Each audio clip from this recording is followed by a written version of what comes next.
gave us connecting with options. people. Yeah, that physical, in-person connection where you can really see somebody's. I mean, I guess you can paint whatever picture you want online, but I don't think you can truly, authentically.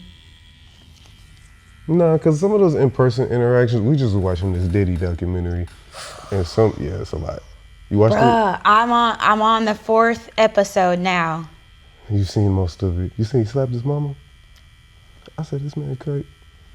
Anyways, it's just so much stuff that is like, some of those interactions, especially the way that 50 Cent, shout out 50 Cent, juxtaposed the clips, you could see with the other people's faces that it's like, they're uncomfortable, or they're like, so it's like, that's why I like this podcast, because we can't Zoom this. You can't get a tattoo over Zoom, so you get to actually see the interaction. I feel like sometimes that's the only way they can make it phony now is with the...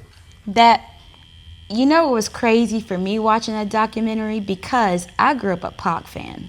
I'm in the 7th grade. I got beef with Biggie. I'm a 7th grade girl from Nashville, Tennessee, ready to run up, not even realizing the manipulation. Right, from the media, like they're making you feel that way. The division. And Biggie it was Biggie. How do you not respect They're both Biggie? hard. You know what I'm saying? Both hard, absolutely. But I remember after he died and every step I take, like singing that, feeling bad, like, oh, Diddy lost his best friend. This has got to be hard. So now, like, going back watching it, I'm like, wow. It wasn't even friends. We were bamboozled. It's harder now, because now it's like, we would have found out about that with the way that information is just spread. But back then, it's like, if they in charge, like, we get to control what's releasing. Yeah. Y'all would never know anything about what was in the Source magazine or whatever. That part. What it also has been making me think and reflect on is my journey in the entertainment industry. Not even just being an artist. I'm grateful for what God is shielding me from, protected me from. The group that I work with the most right now, they're called the Downtown Band. They book all these gigs. It's such a healthy space. Healthy humans, wonderful humans, family people, married. On the bus ride up here, I was the only girl. Not at once did I feel uncomfortable. Like, these are all my brothers. They don't play about me. I don't play about them. And when I'm looking at these emails that were being sent, these women that had no idea they were drugged in video, you know, like, and these are not even all artists. These are people that are working behind the scenes. People, you know what I'm saying? Like, I'm very grateful for the shielding and protection that God has had over my life. Because I remember back then being like, I wanted to be on Making the Band. You know, I wanted to be in Danity Kane. Not knowing what those girls are going through. Yeah. Barely hanging on, trying to be, still having that same dream that you had. But yeah, that's crazy. I mean, I was just saying that I feel like there's people, because there's certain things in the tattoo space that you'll hear, like horror stories with like apprentices and like women just started being in tattoo industry spaces, and it's just like, you don't have to do that. Like the way that the one dude was like, Diddy saying this, like, I have to do this if this is how you're making an industry. Like, no, you don't. You don't have to. There could be healthy spaces where everybody's on tour, we all getting money and everybody's safe and comfortable. Yeah, absolutely. Crazy. So you never witnessed any egregious music industry acts? No, not really. I mean, I'm a female, so of course you have people that approach you.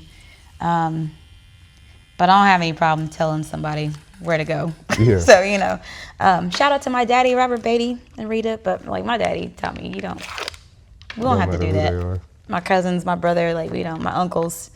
Very thankful for all the males that were in my life that always let me know if it doesn't feel right, you don't have to be there. I feel like there was a lot of people too that they never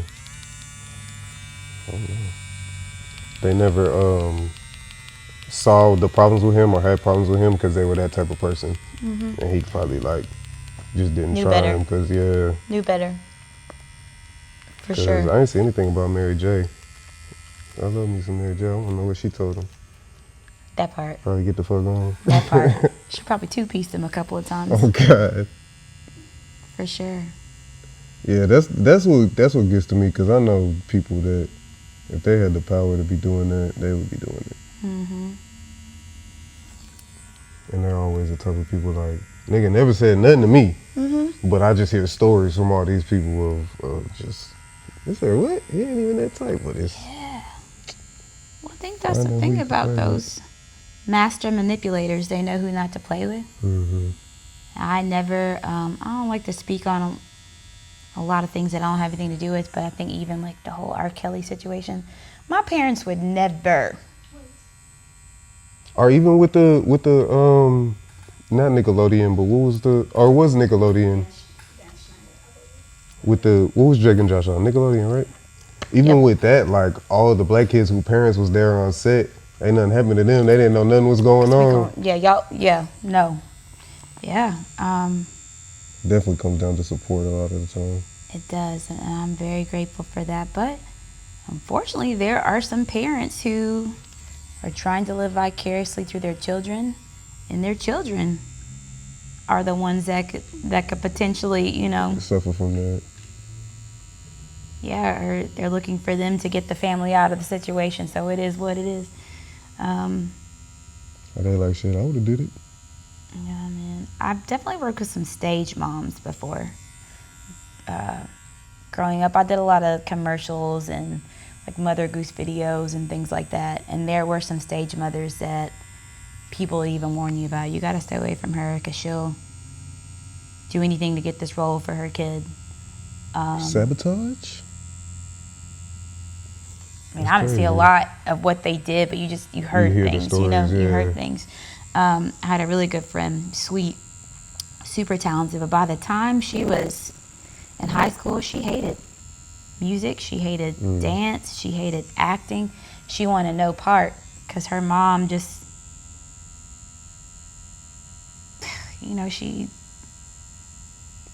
that's what she made her do. Too much, yeah, drove it into the ground. Drove it into the Especially ground. as a kid, it's like, I just want to be doing kid stuff. Right? Kid stuff, I don't want to be at work. I'm not 30. I don't want to be at work. So that same show that we did, you had to audition every year. And there was one year, the girl didn't make it. She called me, and I was an adult, like I realized her mother put her up to it. She called me and was like, hey, I know you got the show. I didn't this year, but we're friends. And like, for me, just don't take it. Damn. For me, just turn it down. For and I'm you. like, yeah, I like doing this. This is fun. I'm going to tell my mom. But literally, I want to say I was maybe 11 or 12. But I know an adult put her up to that. And it's... Got you thinking like, man, if I'm not a good friend, right. if I still go. Yeah. Right. But those are that's one of the ugly sides that I've definitely seen. What about on like the deal side? Like, does that still happen a lot? Like people get in, like, because at one point in the documentary they said the lawyer told her, I don't know if it was with Danny DeCane or one of the Making Band groups. They were like, look, they're offering you fame and not fortune. Yeah. I mean, is that still going on? I'm sure that it is. I'm absolutely sure it is. I have never really been presented with major deal opportunities. I've definitely been presented with some opportunities that just, they weren't right. And I was better off contracting as a vocalist and gigging than signing myself over to whatever. But yeah, I mean, I'm sure it happens every day. Do you feel like those majors like really hold that much power? Probably. I'm not educated enough to speak on it. Got you. But probably. Yeah. That's why I'm asking, because I really don't know. Like in my mind, I feel like, just say no or whatever, but you may not know. Like that may be the only opportunity to have an opportunity or whatever. Yeah. Obviously, there's some people that got it right. Look at Rihanna. I love her. She got in, made her money, did her thing, and now Got out of there. She is living and being a mom. It worked out for her. I know she had some hurdles, but I admire her a lot. I also think about the folks that, they were bigger. They had their 15 minutes of fame, and now what are they doing? I just seen, I can't remember off the top of my head, so I won't even call them out. But it was a one-hit wonder, and they was making TikToks of, I made this song 30 years ago, and they just dancing to the song. I'm like, damn. Yeah. And I feel it because, I mean, shit, at times, 2025 been rough for everybody. Time get hard. Well, what do I got? I got this song that if I just push it on here, it'll give me some more streams, and I can make some more. Or like if it gets on a show like Stranger Things, which I need to watch. But there are a couple of songs from the 80s that they played it on the episodes and they like blew up. There's a Tiffany song. I forgot the name of this other one, but it was a couple of years ago. But they ended up selling once again. So like I get it. I definitely get it. But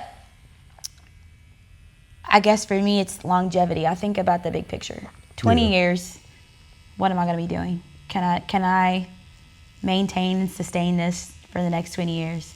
Hi guys, it's the booking manager here at 40 Studios. Books are open now and filling up fast. To get your spot on the schedule, text 346-291-4438. Send in your ideas so we can help curate the perfect session for you. Walk-ins are accepted but not guaranteed. Again, text 346-291-4438 to get your tattoo scheduled today.